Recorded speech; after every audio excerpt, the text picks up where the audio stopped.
Namaskar, I'm Harpreet Kaur and I welcome you all to our live and interactive online training session on microlearning and nano courses to enhance teaching learning. It's a 5-day, 5-hour training program which is brought to you by Central Institute of Educational Technology, that is CIET NCERT New Delhi. You are watching us live on PM eVidya channels 6 to 12 and also on our YouTube handle NCERT Official. Well, today is day 5, it's the last day of the training session, and the topic that we have taken up is assessment and feedback in microlearning. Well, no teaching learning process is complete without feedback, assessment and evaluation. So how it takes place when it comes to nano courses and microlearning, we will be learning about it and few more details of the same as well. But there is a lot more apart from this waiting to come your way in this session, because when I was discussing about this concept with my expert prior to the session, I came across some really exciting stuff.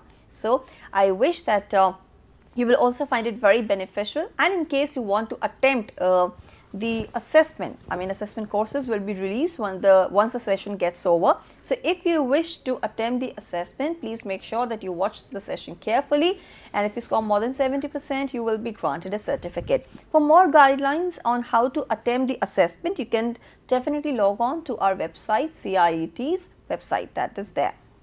Now, how you can reach out to us when it comes to asking questions in the middle of the session or anything that you want to share through our YouTube handle. So please take down our phone number, which is 8800440559. We also have a dedicated email ID for you, that is training.helpdesk@ciet.nic.in. And lastly, since we are streaming live on our YouTube handle NCERT Official, please go to the live chat box, put in your questions there and get the answers or the solutions. Now, let me introduce you all to my guest for the day, who will be talking about assessment and feedback in microlearning. So please join me in welcoming Dr. Arun Pratap Sikarwar. Sir is Associate Professor from Department of Education in Science and Mathematics, NCERT, New Delhi. Sir, namaskar and very warm welcome to the session. Thank you for having me. Now, sir, we have been learning about nano courses and microlearning in this entire journey. But what you were telling me that it's a very important science and something that we are surrounded with, you know, not even knowing about that we're learning. We are doing these microlearnings, we are doing these nano courses unintentionally, and we have the system in place and much more. So before you touch upon all the important things, before you delve deep into the presentation, why don't you let us know what exactly you'll be covering? A brief summary of the session. Okay, so this course was 5 days course, and this is 5th day, where the assessment and feedback is given priority, because at the last of learning something, the assessment and evaluation is very important. However, I will be covering some aspects which probably my predecessors have explained a lot anyway in the last 4 presentations. I will be also covering, and knowingly unknowingly we come across in today's electronic and digital world this microlearning and nano learning from day and night. I can think of whosoever is having like access of mobile phone or internet, probably we are doing all this. So it is not a formal course and degree, but informally we are the learner throughout our life and be a part of this micro and nano learning.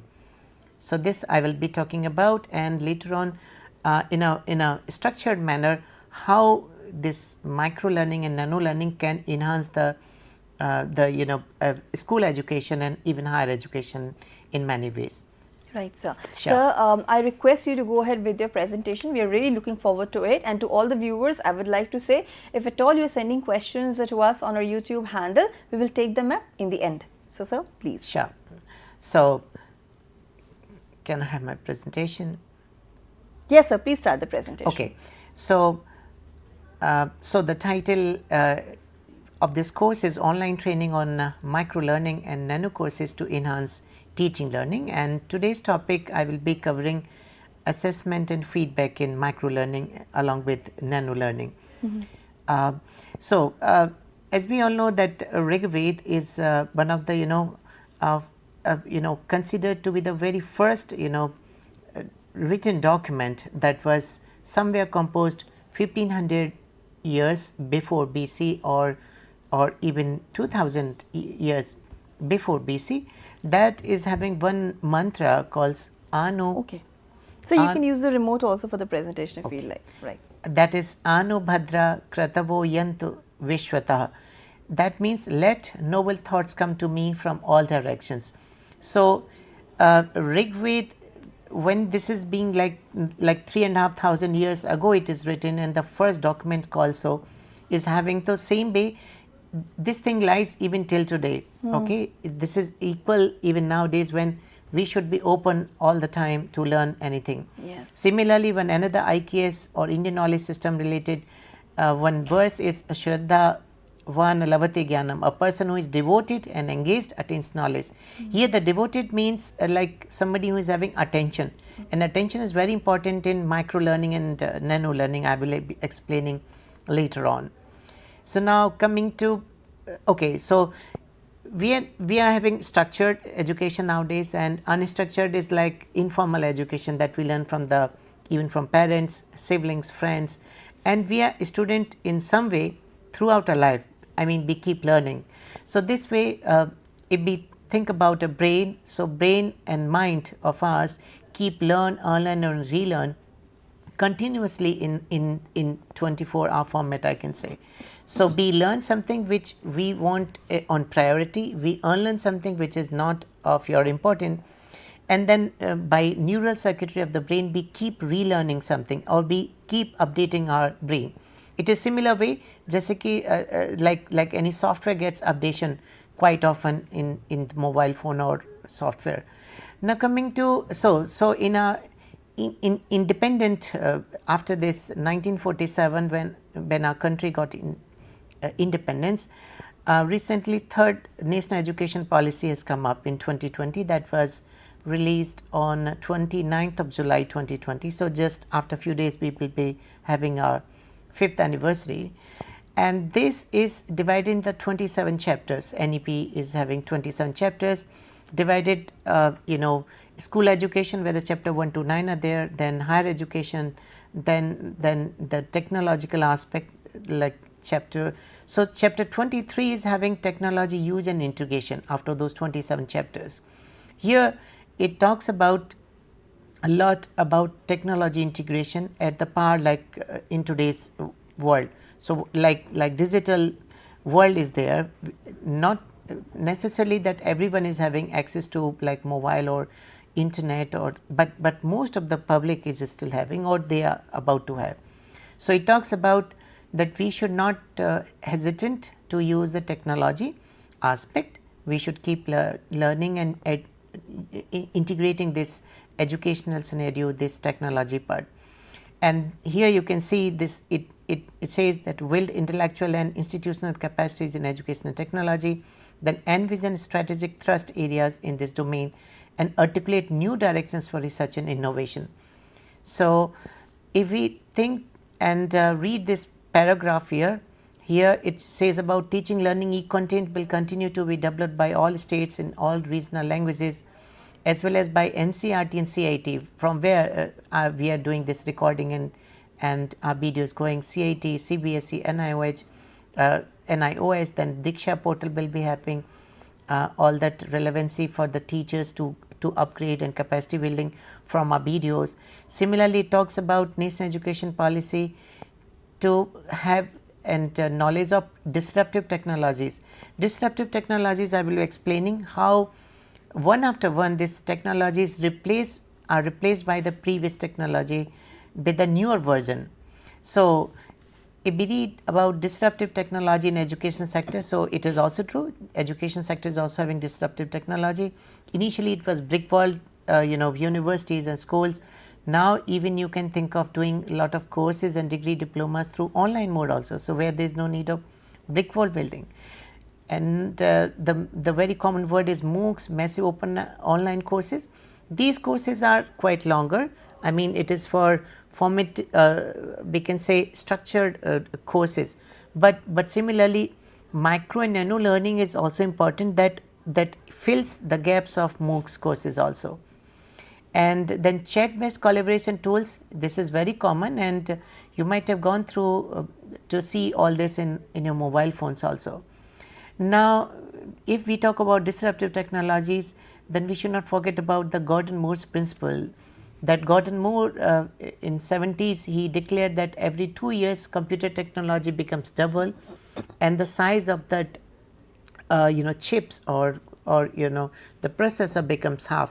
And this way you can think of how smaller phones and very faster speed and faster and bigger space are coming up. So this is one of the hallmark of this disruptive technologies in the electronics to make this. Now you would have gone through this nano SIM and micro SIM, although they are not micro and nano, but for analogically, and we have gone through and we talk about our mobile phones micro and nano SIM. They are in the millimeter size, but they are called like that. But the real micro and nano sizes are here. So if we think about one water molecule, it's like sub nano, like 0.1 nanometer. Glucose molecule could be like in 1 nanometer. Viruses are like 10 nanometer to 150 nanometer. So if recently COVID-19 virus, if you would have heard, this was like 150 nanometer size. And then micron size is like RBC or red blood cell, okay, or even your hair diameter. So these are actual physics wise the size of micro and nano, not as the size of micro and nano SIM. Now if we talk about the micro learning timeline, this micro learning is existing in the world since 1963, when in one of the pioneer, the economics of human resources, Hector, he used this word micro learning. In 1990s, when the internet just started, probably in the Western world it was more relevant, e-learning platforms had started, probably not in India I can think of by that period, but in post 2000, say like in 2002, scholars like Hug and Lindner helped formalize the concept and framing micro learning as a distinct instructional strategy. Between 2007 to 10, YouTube and Khan Academy started. So YouTube is like around 2004 or so, if I'm not wrong. And then Khan Academy in US, it was so famous. And then later on, a lot of things have come up. Initially, they started giving bigger diploma and degree courses, but they were filled with and having various parts of micro learning also. And in India, I think so in 5th September, the Jio revolution started when Jio launched internet. That led to the decline in the price rate of internet in India, and that led a dramatic change in country when the internet cost was cheap and internet became a access or possibility to even below or middle class families. Now, if we think the analogy of conventional learning, micro learning and nano learning, if this is one of the chapati or paratha you can think of when you are hungry, think about this is the routine learning, the big roti and chapati. Micro learning, just one piece of 1/4 like that, and nano learning is probably you think of even one loaf of that. So just to have analogy in your mind in this way. So micro learning is not a buzzword, but indeed it is a response to what? Because in last 20 years we have gone through a shorter span time of human beings, like you don't have now more time in concentrating even one things, like so we are in a very flaccid and plumpy, or we can say in a palpitative mode when we keep jumping from one thought to another. Busy work schedules, this is true. The need for just in time learning means immediately. We are not to wait for 1 year, not to wait for next summer or winter. And rise of mobile first education, because it's so obviously mobile first and computer technology is increasing day by day. Now coming to this, micro learning has become increasingly popular in the education system when it delivers educational contents in small focused chunks, typically lasting a few minutes. Very small and focused chunks, small part. It is designed to meet specific learning objectives quickly, making it ideal for busy learners who need flexible and bite-sized lesson. Bite and bit-sized is again common term. By repeatedly practicing and receiving positive feedbacks, teachers gain confidence in their ability to teach effectively. This is an aspect of teacher. So micro learning and nano learning is good for both teachers as well as students. Students or learner can do it at his own pace, and teacher can use it to fill up the information in the schools or colleges, students or learner also gain their knowledge by micro-learning and nano-learning. Now, if we think about the duration, then micro-learning is for like generally 3 to 10 minutes, and somewhere it is written 3 to 15 minutes also, but nano-learning is certainly less than 2 minutes, and the purpose is micro-learning is for teaching a concept like bigger concept, because it is like needing up to 5 minutes, 10 minutes. What nano-learning support a task. So, nano is in between below to micro-learning. It could be in the form of video, quizzes and article, while nano-learning is for pop-ups, quick facts and tool tips. Okay. So, nano-learning has not replaced micro-learning, but it has refined it, and nano and micro-learning you can think of half glass of water and full glass, or you know, having a part of tea in a full cup and half cup. So, why do these matter to us more? Because there is a shorter attention span nowadays. So, bite-sized lessons match cognitive limits, and digital overload, minimal content reduces fatigue and boosts retention. So, rather going for a longer, you know, or larger amount of, you know, data to fill up, digital overload to minimize, we can think of minimal content every time. Busy lifestyle, everyone is busy, you can think of everywhere during commuters and coffee breaks. Need for instant application, nano-learning delivers just-in-time tips while working. And remote and hybrid work, it supports asynchronous and mobile first learning. Now, chat based education assistant and micro-learning, you would have come across Hey Siri, similarly Alexa, similarly, you know, Google Assistant. These are common. These may be considered as a nano-learning platform where you just speak and you get the answer. Suppose you say which country of Africa is having coal in maximum amount, or where the gold mines is there, any question that you just speak and you get the answer. So, chat based education assistant can effectively utilize micro learning principles as short focused learning units. These can be designed to provide quick answers, guide learner through the specific tasks and offer personalized feedback. These offer wide sized personalized learning. Micro learning delivers content in a small focused burst, perfect for quick understanding, like that. Okay. So, chatbot is now very common, and like many of the website do have a you know, generally the lower right corner with assistant where it prompts that what you want to ask from the website. So, what are the benefits of chat based micro learning assistant? Just in time, like quick, because you will forget otherwise, you know. Previously, like maybe 100 years ago, we used to go library, we used to take the permission from library, thinking about where the particular book is available, or asking someone to send it by post. But nowadays everything is on your digital mode, okay, available. So, and otherwise, and you want immediately, that is why you keep asking, keep learning through the mobile also. Low cognitive load, small chunks reduce overwhelming and improve retention. Like what is the prime minister name of particular country, you need it immediately and then you get to know. Engagement, interactive chats feel like more conversation than lecturers, obviously. And over that, nowadays, you know, computer software knows your name with your phone or like that, and to motivate you, sometimes they use the name. Suppose if I am using some assistant, then it says hello Arun, like my first name, and I feel very good when someone, like, not only speaking, in the writing also, if software says, okay, hello Arun, how can I help you, or this is the way, this gives me empathy, like eye to eye, or like you feel deep into it. That is why by the name also it calls sometime. Feedback and assessment, instant quizzes, role play scenario, and scalability, obviously. So, you would have gone through, like even I have used, I am continuously appearing lot of exams even now.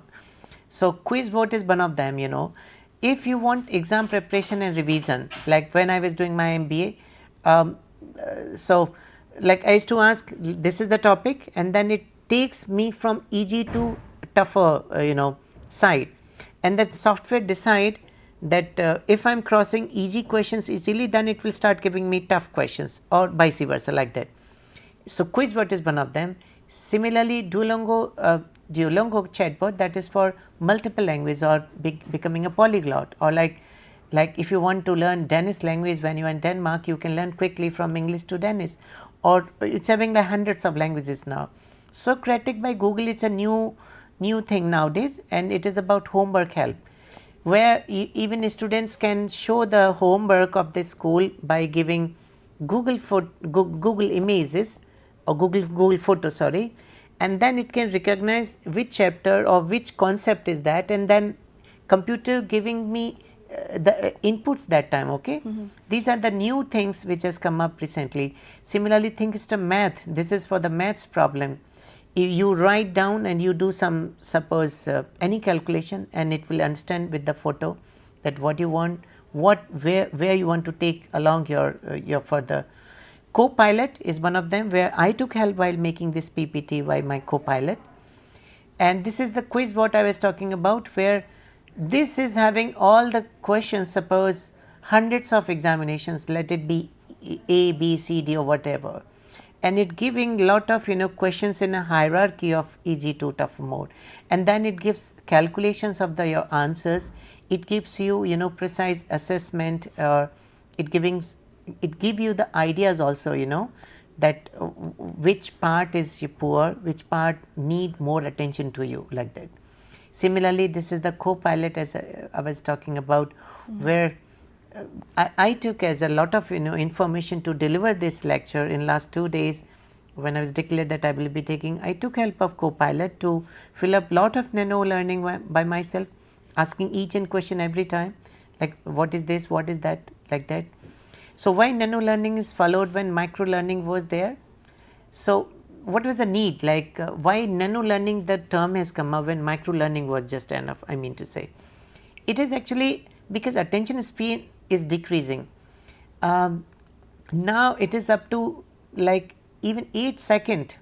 Anyway, this survey is not widespread, but as per one survey in 2025, there is 8 second attention span of a person. It is questionable, however, because not everyone has given this test. So attention span is decreasing. That's why micro to nano, need for real time support. Everyone wants quick and instantaneous. Mobile lifestyle with learners constantly on the move. Nano learning fits into micro moments, waiting in line, committing between the meetings. Like between the meeting, you might have seen many people keep asking and in filling up the knowledge, what to speak and what to reply. Task specific learning. This is very good in the aspect of skill development or jobs, or especially like job scenario when, or you are in a kitchen suppose, and you want to make some new curry, and then you go for this micro nano learning by going to YouTube and asking how to make this curry, what is the protocol, what is the SOP, like that. So what is the purpose of nano learning? It gives quick knowledge acquisition, enables learner to grasp key information rapidly. It gives improved retention. Wide size content enhances memory retention by focusing one topic at a time. It is flexibility, like everywhere. Engagement. Skill development is very important, that I want to highlight. It targets specific actionable skills and updates such as software tips, like MS Excel file. Suppose I feel some trouble, that time I ask by this how to calculate, how to do this mathematics. So like not everyone is master of everything, so we keep doing that. And how to install some particular new software, that also we see the tutorial. Cost effective and continuous lifelong learning. Lifelong learning, even adult learning, this is also part in the NEP, that we have to fill the gaps and no one should be without education left. Now coming to the gig economy and nano learning.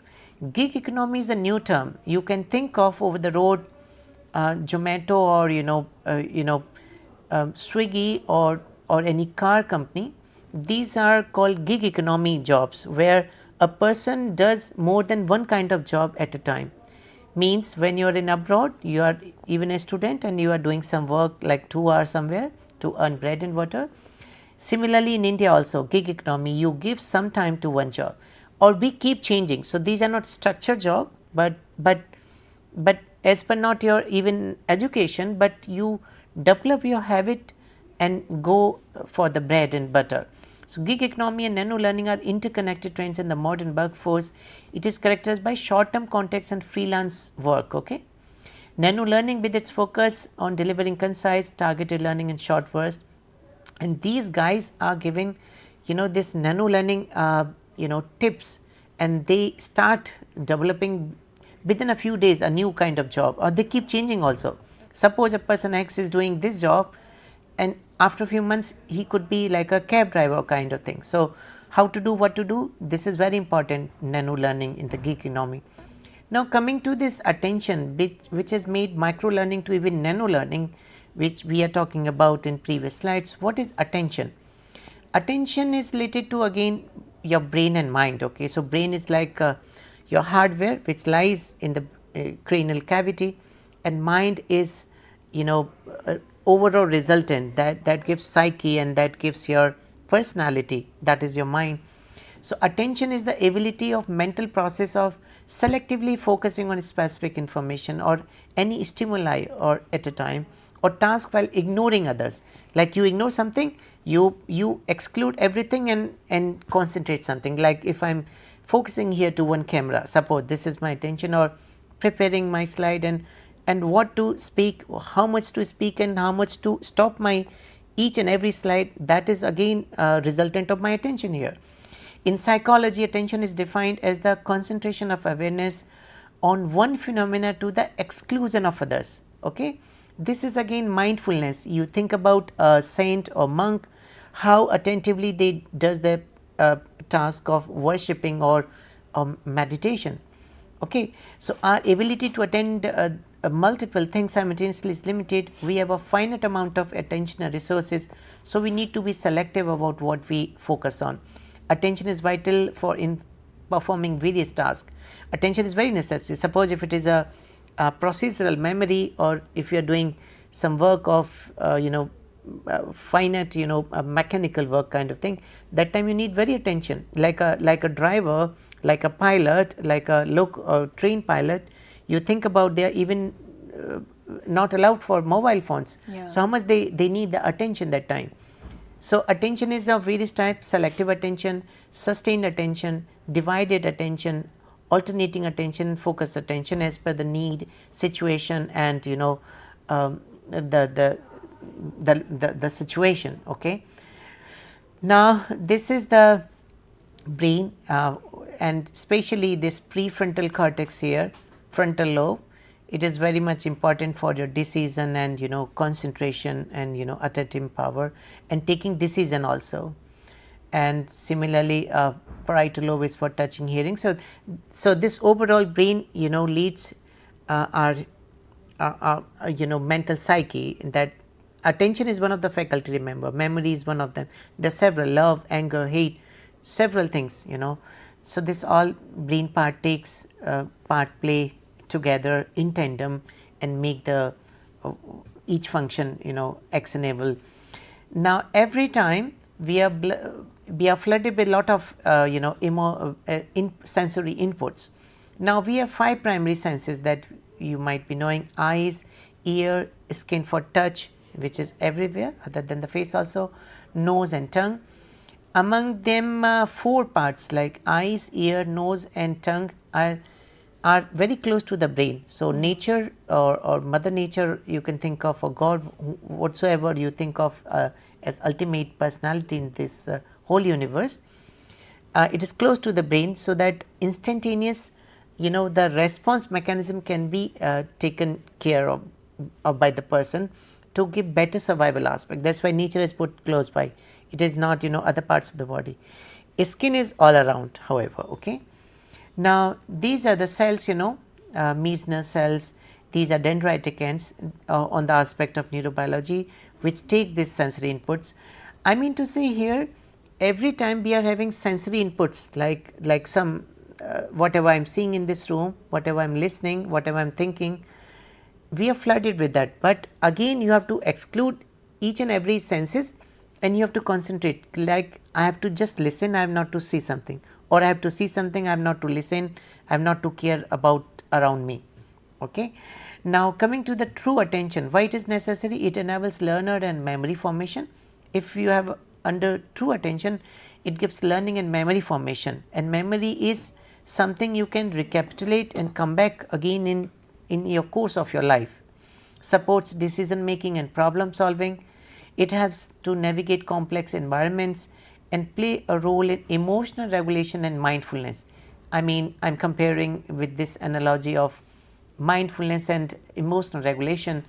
You can think of emotional regulation worse during the lockdowns, during COVID-19, where the people were even committing, a lot of stressful jobs, or even suicide, or mental, downtrodden when the tragedy was, all around. You remember, so that time. So attention is very necessary for that.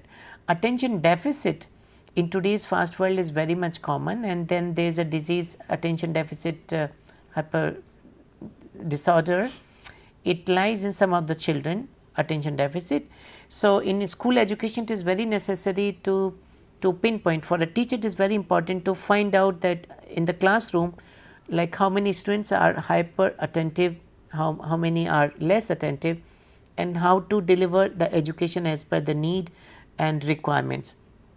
This otherwise, like somebody who is having less attention should be given extra priority. Okay, and in today's world, like as per one study in 2000 year, when the human attention span was like 12 seconds, but now it is being called as 8 seconds. However, this is very much questionable, and it is by just few research articles. It cannot be studied in all 7.4 billion people over the earth, right? This could be one statistical data and simulated and calculated on some way, but certainly attention deficit is there. So I can explain this like that, if suppose 500 years ago a human being and today's human being, the input of information is changing a lot. Like you just imagine, like hundreds of years back when there was no internet, when a person was localized, it was, suppose a person in a village was knowing only probably in that area. He might be knowing Vedas and something, but probably not that much flooded information of whole world. But nowadays, when internet, newspaper, media, everything is there, now you want to know each and everything politically, geopolitically, army, conflict, love, classmates. It means we are flooded with a lot of information in today's world now, and probably would be more after 5 years or 10 years. It means our attention deficit is decreasing because time is limited, 24 hours. It means we want to cover many things in that period. Okay, and research by Gloria, it shows that people could focus 2.5 minutes in 23 and now just 40 seconds. My love means this is one of the book, Gloria Mark. She talk about find focus and fight distraction, and then attention span, how it is affecting and how to control attention span. The key drivers of attention deficit are digital overload, obviously, because the internet percolation is increasing day by day. Multitasking culture is increasing. Now everyone wants multitasking. Instant gratification, like immediately. Social media, what are the new likes, what is the new information coming up. Stress and mental fatigue also. Now in neurobiology, there is one number, Miller's magic number, 7 plus minus 2, that tells about short term memory.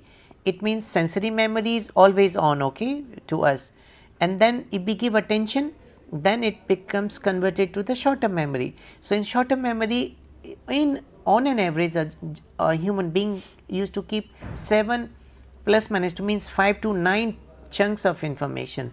So this way, that is the reason why we remember some mobile number in the chunks of 3 or 4 numbers together, rather than giving emphasis on each and every number. Otherwise they will be a lot of flooded and probably won't be able to remember 10-digit number or one complete number. Yeah. Oh yes, that is the way.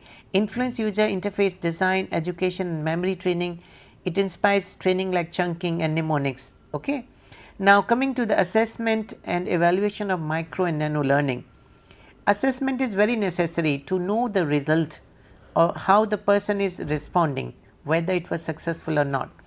So, assessment is the process of gathering information to understand a student's learning progress and identify areas of improvement, while evaluation is a judgment of the overall effectiveness. So, assessment is a quick, it is a chunks, it is a continuous process, but evaluation is at the finally. Okay. So, assessment is typically ongoing and formative, means it is like teachers looking at the students every hour, for each and every topic, but evaluation is done in the exams, like it could be mid semester or final semester. So, assessment is ongoing and formative, teacher keep looking at you or understanding, or you are taking the feedback from the peer or friends. Evaluation is finally and summative at the last. So, digital teaching, assessment and evaluation. In assessment, online quizzes, simulations and analytical dashboards are given. For evaluation, learning management system LMS, or reports making, or making some MS Word file of like 2000 word or 5000 words, that is needed at the end. Feedback is instant and adaptive. In assessment, and evaluation is data rich, visualized performance metrics. Interaction, it could be through the chatbots, forum and Gamified for the assessment, continuous assessment, while for evaluation, evaluate engagement by clicks or by giving exams, etc. So, assessment is ongoing, positive, it is individualized, while evaluation is for the whole class or provides closure, it is judgmental, so short fills, okay, like that. Now, assessment and evaluation of microlearning and nano learning. So, conventional methods rely on human observation and static tools, but because there is no human intervention here in over the screen. So, digital methods leverage technology for real time tracking, adaptive learning and automated feedback. Evaluation in digital teaching often includes analytics on learner behavior, not just outcomes. Can nano learning be assessed and evaluated? Yes, nano learning is ultra brief and informal by nature and can also be assessed and evaluated. However, it requires a shift from traditional metrics to be more agile, quick and context and individual specific. Assessment in nano learning focuses on immediate understanding and application of micro concepts, how much you have understand. Assessment can embed directly into the content, such as pop-up of quizzes or like a video, and then asking the, suppose you are having some MOOC courses on SWAM or Coursera or edX, there are several, where during the chapter also, during the topics also, some pop-ups keep coming and then keep judging your assessment time to time, and that is being calculated by the software. So, there are micro quizzes, there could be flash polls, behavioral cues and reflection prompts also. Behavioral cues are tracking clicks, means it could be a camera in the screen taking your eye gaze movement under calculation and checking your how much attentively you are looking at the screen or focusing on a task.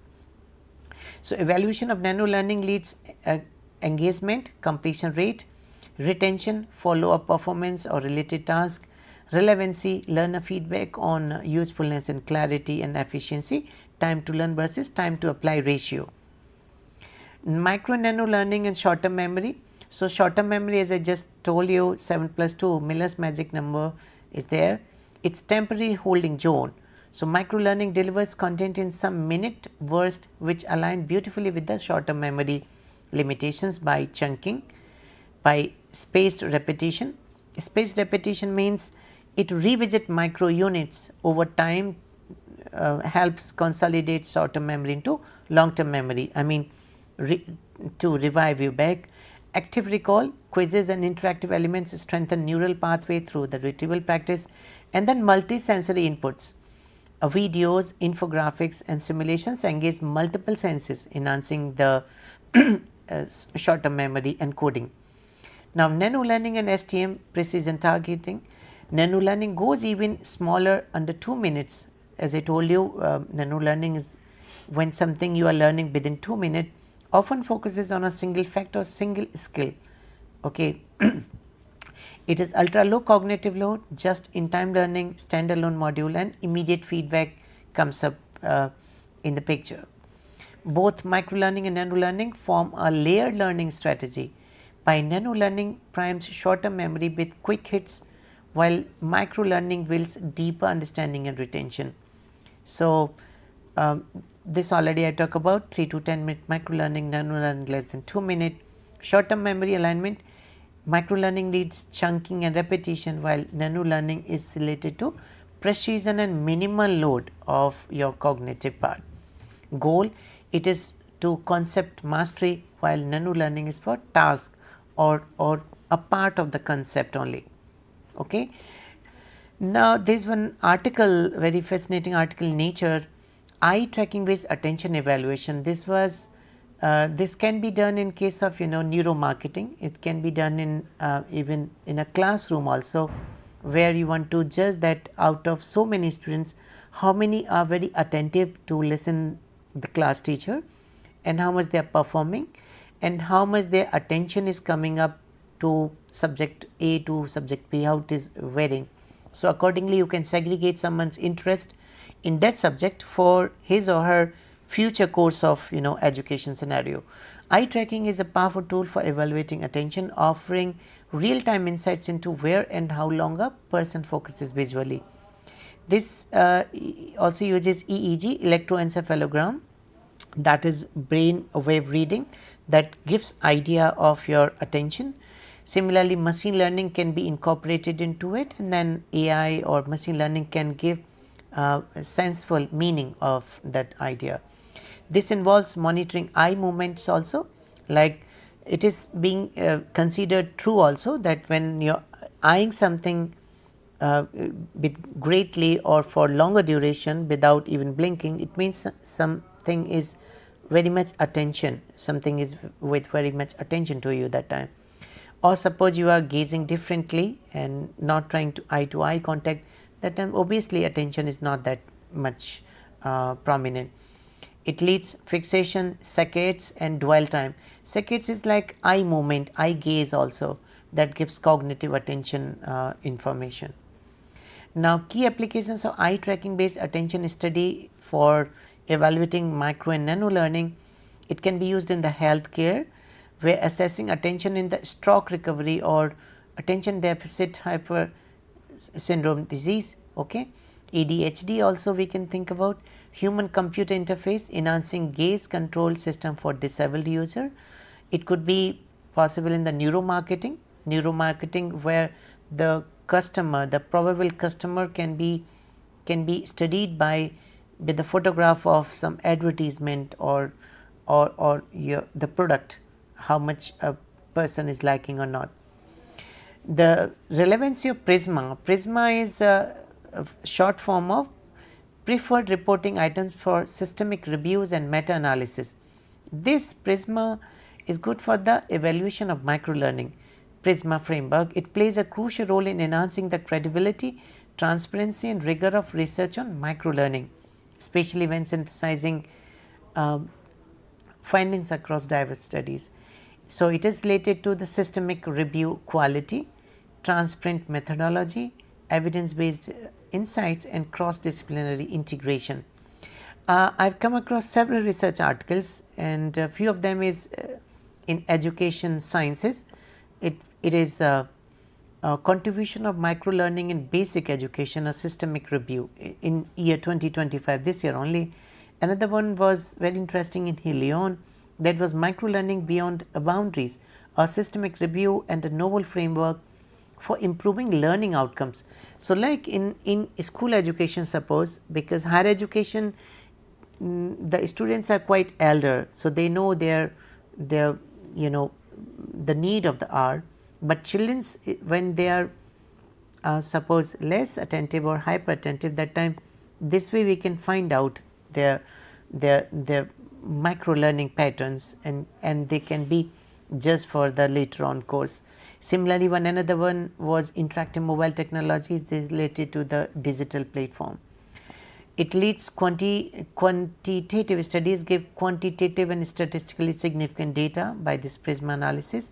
Similarly, qualitative analysis related to capture in depth experiences and contextual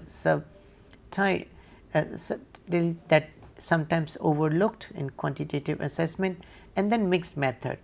So, this way one can think about all this to have assessment of microlearning.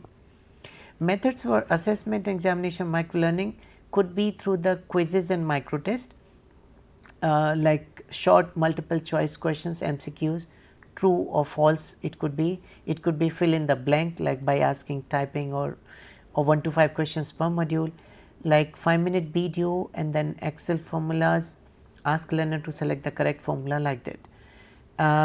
Over the gov.in website there are a lot of quizzes, even our NCERT also having lot of quizzes for educational purposes. Even this course will be having some questions after to give participants a certificate their performance.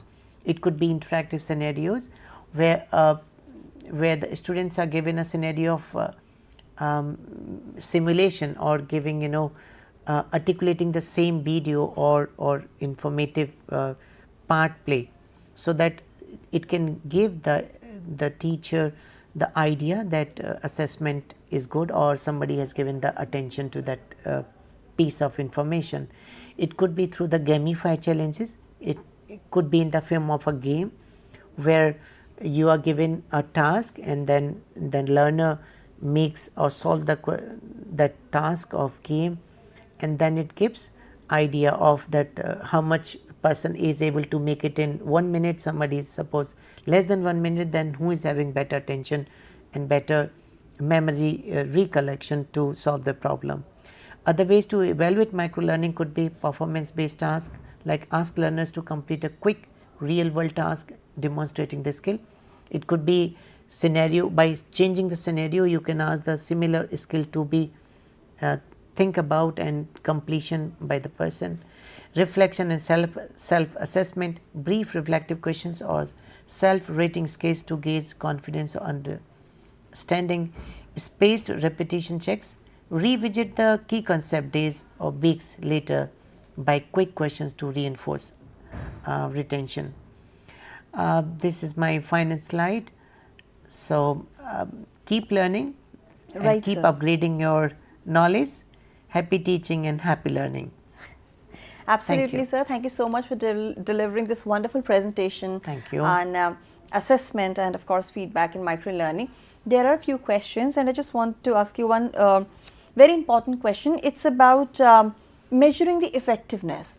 So, how can the effectiveness of assessment and feedback in microlearning be measured, and what metrics should be used? So, this is just new science coming up in the education. So, many metrics and formulas are being propounded in several research articles, but by similarly at the same time giving MCQs or fill in the blank, as I said, these are the easiest way to assess the learner's aspect, how much somebody has given attention and learned something. So, this way one can find out. Now, sir, it is very important to design effective assessment and feedback, I would say, strategies. Now, how do you think that instructional designers can create assessments and feedback mechanisms that align with microlearning objectives and outcomes? So, it is a mix of several, like it could be in the form of quiz, it could be in the form of true false, or you can ask someone to recapitulate in a different storytelling, or asking someone to having making a video or acting something, or giving a different scenario A, scenario B, or giving the variables. This way we can evaluate and assess the impact of learning, teaching and learning in the microlearning. So, we have received another question, and the viewer is asking, what are some common pitfalls to avoid when designing assessments and feedback in microlearning, such as overly complex or vague feedback? I forgot to mention in some of the slide the disadvantages and the limitations of this microlearning and nano learning. It gives technology dependency. Number one, it could be even habituation. It could be extra habituation. It can lead to the the waste of time, even I can say, if it is more than a threshold value. It needs technology, it could be cost effective, not necessarily everyone is having, suppose, internet and internet connectivity, and it is also, you know, not generalized. You cannot generalize something for plenty of people. So it could be the variety of the, you know, mental status or the locality or the person belongs for. Okay. So there are a lot of limitations which cannot be generalized. It could be decided by the teacher or by the service provider. Right. And so what are some emerging trends and innovations in assessment and feedback technology specifically that microlearning designers should be aware of? So now there's window of improvement with the incorporation of AI and machine learning, obviously. So by artificial intelligence and machine learning, the personalized information can be judged upon, and personalized learners can be given, you know, variation in the instructions, that person A need this, person B need this, and person C need this. Customization can happen. So in near future, probably, who knows, that the classroom will be having, probably, suppose, a type of camera reading our, you know, eye gazes, our attention to the classroom, our behavior or our pattern of, you know, body movements or eye frowns, gazes and restlessness. And who knows, even like suppose smart watches can be implemented with this information, if not the EEG band, because EEG band is not that easy and cheap also.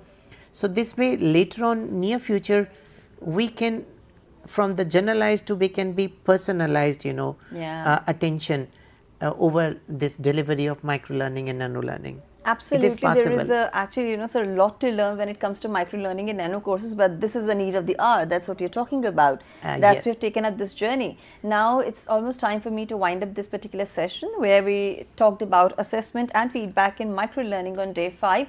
Dr. Arun, thank you so much for giving us your time and for sharing those important insights with us. So viewers, it's time for me to wrap up this training session where, under the umbrella theme of microlearning and nano courses to enhance teaching and learning, we talked about assessment and feedback in microlearning. So this is the culmination of this entire training journey for this particular week. As is the last, you know, today is the last day, it's day 5, and I promised you in the beginning that day 5 is the time when you can actually get ready to attempt the assessment.